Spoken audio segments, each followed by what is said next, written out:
शाओयार को रास्ते पर काऊ और गोट मिलते हैं जो उसे लंच के लिए लेकर जाते हैं और उसकी वाइन में पॉइजन मिला देते हैं। वो बताते हैं कि कैसे स्नेक ने उन्हें ट्रेजर के बारे में बताया था और वो मोरांग पैलेस उसी को ढूंढने गए थे। शाओयार बोलता है कि पॉइजन तो उसने भी खाने में मिलवाया था, अगर वो मर गया तो वो दोनों भी नहीं बचने वाले। वो एक्सचेंज ऑफर में एक दूसरे को एंटीडोट दे देते हैं कि शाओयार हंसकर बताता है कि पॉइजन पहले नहीं था बल्कि एंटीडोट ही पॉइजन है। शाओयार वहाँ से भागने लगता है कि स्नेक आकर उस पर स्नेक छोड़ देता है और वो हिल नहीं पाता। स्नेक पहले गोट और काऊ को ठिकाने लगाता है क्योंकि उन्होंने खजाने के लिए उसे धोखा दिया था। फिर वो शाओयार को खजाने तक लेकर जाने को बोलता है, वरना उसके पालतू स्नेक जो अब भी उसकी बॉडी में रेंग रहे हैं वो उसे जिंदा नहीं छोड़ेंगे। शाओयार अच्छा बच्चा बनकर उसे खजाने के केव में लेकर जाता है जहां ऑलरेडी 3 लाशें पड़ी हुई थी। ये काम आउल और पैट का था। वो स्नेक को भी मार देते हैं। जब आउल शाओयार से पूछता है कि वो कौन है तो वो बोलता है, तुमने ही तो हेल्पर मंगवाया था, अब अनजान क्यों बन रहे हो। इन शब्दों से पैट को लगता है कि वो उसे धोखा देना चाहता है और दोनों में लड़ाई शुरू हो जाती है जिसमें पैट मारा जाता है। जब आउल शाओयार पर हमला करता है तो उसके शरीर के स्नेक आउल को भी मार देते हैं। उसी समय जाओ कुन हाई जो वहाँ की अलायंस का हेड था वहाँ आ जाता है। शाओयार बोलता है कि वो बहुत बड़ा तपस्वी है जो सदियों से जीता चला आ रहा है। उसकी साधना के चलते उसने अपनी उम्र पर भी काबू कर लिया है। शाओयार उसे यकीन दिलाने के लिए बोलता है कि ज़मीन पे पड़े हुए सारे लोगों को उसने खुद अकेले मारा है। उसी समय वहाँ 2 इंसान लड़ते हुए आते हैं। शाओयार उन्हें लड़ने से रोकता है और बोलता है पहले उन्हें खजाना देखना चाहिए, फिर डिसाइड करेंगे कि लड़ना है कि नहीं। वो सबका मास्टर बनकर सबको लीड करता है कि अंदर 2 और इंसान लड़ रहे होते हैं। वो उनको भी रोककर अपनी टोली में शामिल कर देता है। आगे जाकर जब वो सीक्रेट डोर खोलते हैं तो किसी एंशिएंट रिचुअल साइट पर पहुंच जाते हैं। सब खजाने के लिए कब्रों को खोलने लगते हैं कि एमी माउंटेन का हेड लॉर्ड जी उन्हें आकर रोक देता है। वो अपने पूर्वजों का ऐसा अपमान होते हुए नहीं देख सकता था। दोनों तरफ से लड़ाई शुरू हो जाती है कि शाओयार को कुछ अजीब लगता है और वो जोर जोर से हंसने लगता है जिससे सब रुक जाते हैं।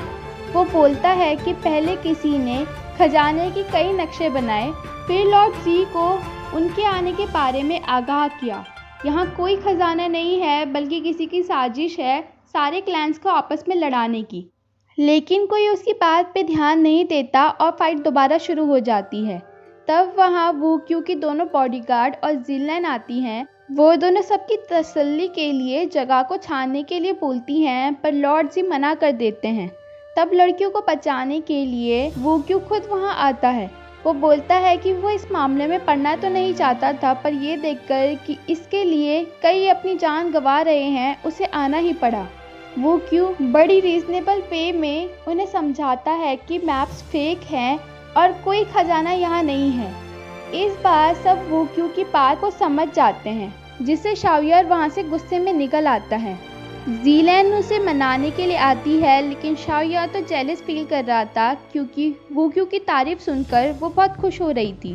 जीलैन कहती है कि वो दोनों सेम दिखते हैं, बस अगर उसकी हाइट थोड़ी सी और लंबी होती तो वो दोनों भाई लगते। इस बात से अनजान कि वो दोनों तो जुड़वा भाई ही हैं। फिर वो उसका गुस्सा शांत करने के लिए उसे हक करती है कि शाओयार के स्नेक बाहर आ जाते हैं और वो उन्हें देखकर डर जाती है।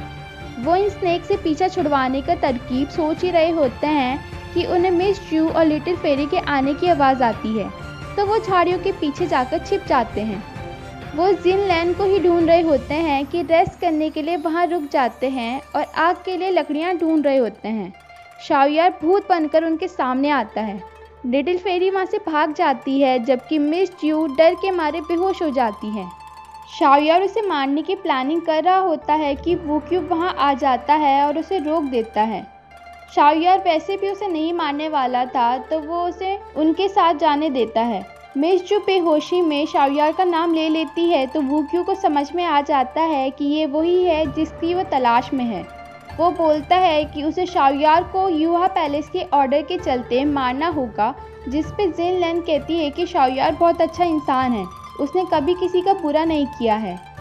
शाओयार को युवा पैलेस से बदला लेने का मौका मिल जाता है और वो पहले हमला करने को होता है कि स्नेक उसे बाइट कर देता है और वो वहीं पर बेहोश हो जाता है।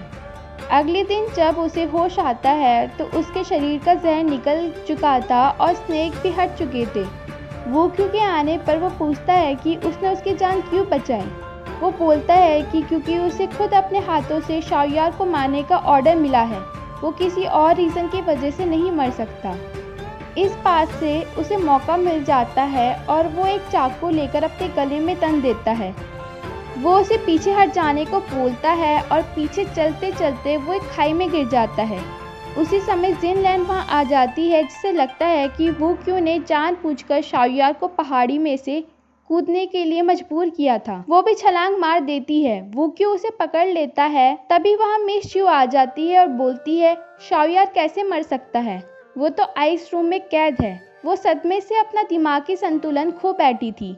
जिनलैन दोबारा ना कूदे इसलिए वो क्यू उसे फ्रीज कर देता है और अपने साथ लेकर चला जाता है। अब असल में शाओयार ने जानबूझकर चट्टान से छलांग मारी थी बच निकलने के लिए। वो क्यू होगा मार्शल आर्ट में सबसे बेस्ट, लेकिन ट्रिक्स में वो ही सबसे आगे है। तभी उसे एक बंदर दिखता है और उसका हाथ छूट जाता है। वो जाके सीधा एक नदी में गिरता है। वहाँ से बाहर निकलने पर वो हंसता है और बोलता है कि युवा पैलेस की 2 बूढ़ी औरतें उसे आप मार कर दिखाएं। तभी वहाँ एक लेडी आती है। वो अपनी कहानी बताती है कि कैसे वो भी ऊपर से गिरकर यहीं पे फंस चुकी है। शाओयार उसकी मीठी मीठी बातों की तारीफ करता है और बोलता है उसे पता है कि उसकी कहानी झूठी है। वो इस बात को एक्सेप्ट करती है और सच्चाई यहाँ से बाहर निकलने के बाद बताने को बोलती है। वो अपना नाम नियांग बताती है। कहा सुनी के मुताबिक वो उस जगह पहुँच जाते हैं जहाँ पर मॉन्स्टर की होने की आशंका थी। शाओयार वहीं पर लेटकर मॉन्स्टर के आने का इंतज़ार करने लगता है कि नियांग को कोई दिखता है। वो चेक करने के लिए जाते हैं तो वहाँ पर बुद्धा स्टैचू होता है। नियांग से गलती से एक सीक्रेट डोर खुल जाता है जहाँ लिफ्ट जैसी कुछ चीज़ थी, जिसके सहारे वो नीचे पहुँच जाते हैं। शाओयार चेक करने आगे जाता है कि लिफ्ट बंद हो जाती है और उसके अंदर आग जलने लगती है।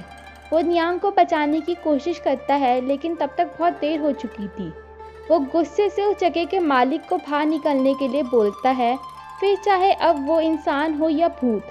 वो एक कमरे में पहुंच जाता है जहां उसके सामने रखे हुए चिकन को खाने को बोला जाता है। शाओयार पूरे कट्स के साथ उसे खाने लगता है। जब उसे पूछा जाता है कि क्या उसे डर नहीं लगता कि इसमें पॉइज़न भी हो सकता है, तो वो बोलता है अगर उन्हें उसे मारना ही होता तो इतना कष्ट नहीं करते। तभी वो बेहोश हो जाता है।